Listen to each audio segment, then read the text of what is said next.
രജനീകാന്ത്, ലോകേഷ് കനകരാജ് ടീമിന്റെ കൂലി സിനിമ കണ്ടു. സിനിമ എങ്ങനെയുണ്ടെന്ന് ചോദിച്ചു കഴിഞ്ഞാൽ, ലോകേഷ് സാർ എന്നെ സാർ പണി വെച്ചിരിക്കണേ വൻ ശോകൻ സിനിമയായിട്ടാണ് എനിക്ക് തോന്നിയത്.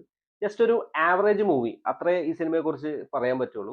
ലോകേഷ് കനകരാജിന്റെ ഫിലിമോഗ്രഫിയിൽ ഏറ്റവും ഒരു വീക്കസ്റ്റ് മൂവി ആയിട്ടാണ് കൂലി എനിക്ക് അനുഭവപ്പെട്ടത്. ഇതിനു മുമ്പ് ഇറങ്ങിയ ലിയോ കണ്ടപ്പോൾ അതായിരുന്നു വീക്കസ്റ്റ് എന്നാണ് ഞാൻ വിചാരിച്ചിരുന്നത്. അപ്പോൾ കൂലി കണ്ടു കഴിഞ്ഞപ്പോൾ ലിയോ ബെറ്റർ മൂവി ആയിട്ടാണ് എനിക്ക് തോന്നിയത്. അപ്പൊ ഈ സിനിമയുടെ ഒരു പ്രശ്നമായിട്ട് എനിക്ക് തോന്നിയത് ഒരു പഞ്ചില്ലായ്മയാണ്. അതിപ്പോ സ്റ്റോറി ആയാലും സ്ക്രീൻ പ്ലേ ആയാലും അവരുടെ പ്രസന്റേഷൻ ആയാലും ആക്ഷൻ സീക്വൻസ് ആയാലും BGM ആയാലും എല്ലാത്തിനും മൊത്തത്തിലൊരു പഞ്ച് കുറവ് സിനിമയിൽ ഫീൽ ചെയ്യുന്നുണ്ട്.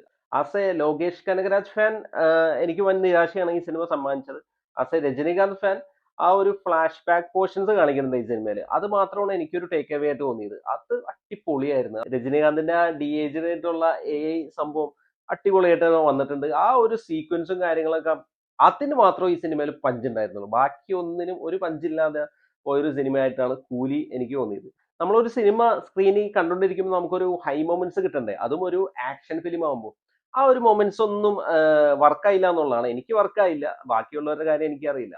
അപ്പൊ ഇതിൽ പെർഫോമൻസ് പറയുകയാണെങ്കിൽ രജനീകാന്ത് ഓക്കെ ആയിരുന്നു. ഇപ്പൊ ലാസ്റ്റ് വന്ന വേട്ടയൻ അപേക്ഷിച്ച് രജനീകാന്തിന്റെ ആ ലുക്കും ആ കോസ്റ്റ്യൂമും കാര്യങ്ങളൊക്കെ ഗുഡ് ആയിരുന്നു. ഇമോഷണൽ സീൻസ് ആയാലും ആക്ഷൻ സീക്വൻസ് ആയാലും പുള്ളി അത്യാവശ്യം നല്ല രീതിയിൽ തന്നെ ചെയ്തിട്ടുണ്ട്. അപ്പൊ ആ ഒരു സ്ക്രീൻ പ്ലേക്ക് ഒരു പവർ ഇല്ലാത്തതുകൊണ്ടാണ് നമുക്ക് സ്ക്രീനിൽ ആ ഒരു പഞ്ച് ഫീൽ ചെയ്യാതിരുന്നത് എന്നാണ് എനിക്ക് തോന്നുന്നത്. പിന്നെ ഈ സിനിമയിൽ എടുത്തു പറയേണ്ട പെർഫോമൻസ് നമ്മുടെ സൗബിന്റെ ആണ്. അപ്പൊ സൗബിന്റെ അടിപൊളി ഒരു പെർഫോമൻസ് ആയിരുന്നു. സൗബിൻ ത്രൂ ഔട്ട് ഫിലിമിലുണ്ട്. അപ്പൊ പുള്ളിയുടെ ആ ഒരു മാനറിസവും കാര്യങ്ങളും ഒക്കെ അടിപൊളിയായിട്ട് തന്നെ വന്നിട്ടുണ്ട്. പുള്ളി അത്യാവശ്യം നല്ല രീതിയിൽ തന്നെ ആ ക്യാരക്ടർ ചെയ്തിട്ടുണ്ട്. പിന്നെ നാഗാർജുന ഉണ്ട് വില്ലനായിട്ട്. പുള്ളിയും അടിപൊളിയായിട്ട് തന്നെ പെർഫോം ചെയ്തിട്ടുണ്ട്. നാഗാർജുനയുടെ ആ ഒരു ലുക്കും സ്വാഗൊക്കെ നല്ല രസമുണ്ടായിരുന്നു. പിന്നെ ഉപേന്ദ്ര ഉണ്ട്. പുള്ളി ഒരു ആക്ഷൻ സീക്വൻസിലാണ് പുള്ളി വരുന്നത്. ആ പുള്ളിയുടെ ആ ഒരു സ്വാഗ് യൂട്ടിലൈസ് ചെയ്യാൻ പറ്റിയിട്ടുണ്ട്. പിന്നെ നമ്മൾ മലയാളികൾ പുള്ളിനെ അങ്ങനെ കണ്ട് പരിചയമില്ലാത്തതുകൊണ്ട് നമുക്ക് ആ ഒരു എനർജി കിട്ടുന്നുണ്ടായിരുന്നില്ല. പിന്നെ ഈ സിനിമയിൽ എടുത്തു പറയേണ്ടത് അമീർ ഖാന്റെ ക്യാമിയോ റോൾ ആണ്. അപ്പൊ ഓൾറെഡി പോസ്റ്ററും എല്ലാം അവർ റിലീസ് ചെയ്തിട്ടുണ്ടായിരുന്നു. സിനിമയിലൊരു ഇമ്പാക്ട്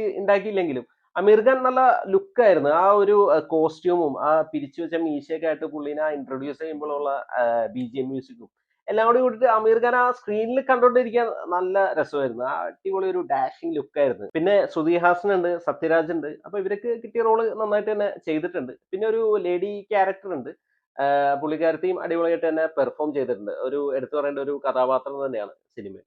സിനിമ മോശമായാലും അനിരുദ്ധിന്റെ മ്യൂസിക് സിനിമേനെ ലിഫ്റ്റ് ചെയ്യുമെന്നാണ് പറയപ്പെടുന്നത്. പക്ഷെ ഈ സിനിമയിൽ വരുമ്പോൾ മൊത്തത്തിൽ ഷോകായിട്ടാണ് തോന്നിയത്. അപ്പൊ സിനിമ ഇങ്ങനെ ഷോകായിട്ട് പോകുമ്പോൾ BGM-നും അത് ലിഫ്റ്റ് ചെയ്യാൻ പറ്റാത്ത ഒരു അവസ്ഥയിലാണ് കൂലിയിൽ കാണാൻ പറ്റുന്നത്. അപ്പൊ എനിക്ക് ഒട്ടും വർക്കായില്ല.